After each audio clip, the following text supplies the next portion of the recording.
to another episode of last week's Comics Today. It is, again, a smaller week. I have a larger set of books coming in next week, so that will be more of a regular-sized video. But let's jump into this, and as seemingly always now, I have more stuff to talk about at the end. Up first is Batman Catwoman. This is issue 10 of 12. Well, plus that. Anyway, it's issue 10 of a 12-issue series, and I'm only just now realizing that it's not really Batman Catwoman. It's really just Catwoman featuring more Joker than Batman, but it features other characters. But this is definitely a Catwoman story. And Clayman is back, so I am back to loving the art. But I will also say that, once again, everyone swears too much, and I don't remember this being an issue earlier on in the series, but it's really kind of annoying. Like, just everyone... Well, here it's a lot of Selena swearing, but just needlessly. It's like someone was given permission and now they just swear all the time. I don't know. It's... I'll see where this ends because there's only 2 issues left, but I kind of decided once Liam Sharp took over for 3 issues that I wasn't going to wind up getting the hardcover collection of this, just because it irritated me so much to have that interruption in the art. But I think even if it weren't that, if Clayman had drawn the entire thing, I still wouldn't get this collection because I just don't think it's what I wanted out of the series. I was hoping more for it to be a Batman Catwoman book, and this is... I don't know, the Joker stuff is too much.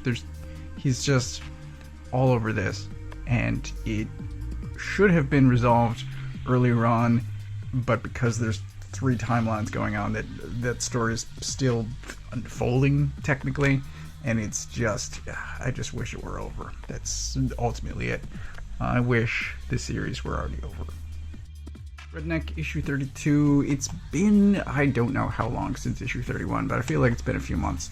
This is the final arc of the series, so it will end at issue 36, and I am looking forward to that, and I will probably, if I could find the time, reread the whole series and do a video on that. But I've loved this series, and I am always happy whenever it comes out.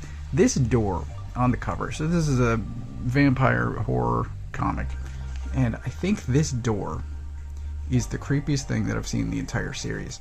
This issue alone has a field of people bursting into flames, and a front lawn full of... These are alive people, they actually tell you on the next page. Alive people staked on someone's front lawn. But this door is the creepiest thing. It disturbs me. So, just baseline vampires, right? You're dealing with a level of supernatural already, and yet this is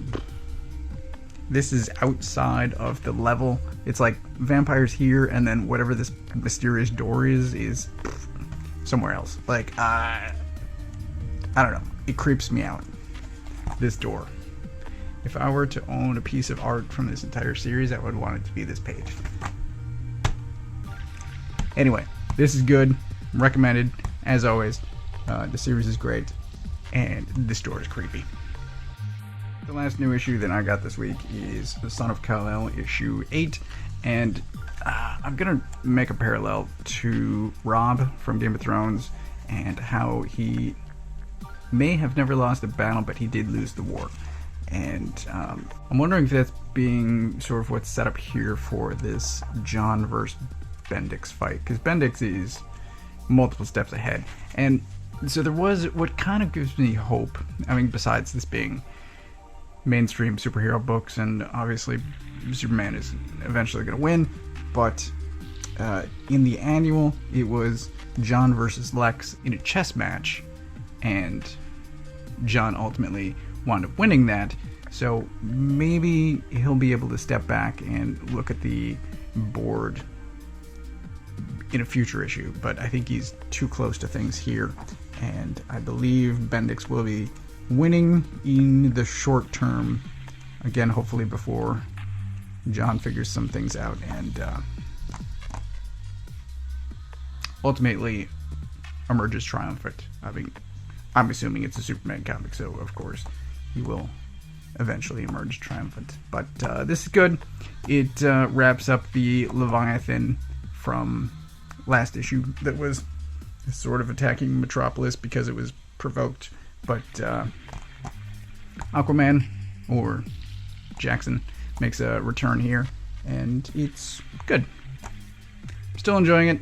It's not... I have a comment that I'm going to make about another issue in a minute, but it's, you know, sort of standard superhero stuff. It's fine, but I enjoy it. I talked about this, I think, in the last 2 videos, but I now have November Volume 2. I've already read this. I'm about halfway through Volume 3, and then there's just Volume 4, so I will get to this pretty soon, I think. I'm enjoying it. I love it. Recommend it, but see a future video as to why exactly. Also, my comic shop is having a sale this weekend, so I went in and I got some older books just to test them out, see if I liked any of it. And one of those books was Deathstroke, since the Shadow War is upcoming in Robin, and it's going to cross over with one of the bad titles and Deathstroke, whichever one Williamson is also writing. This is... It's a lot of action. It's not a whole lot of story. There's about 2 hints to a larger thing going on, which is nice, but this is basically just sort of an action book with pretty art. I mean, I like Porter, but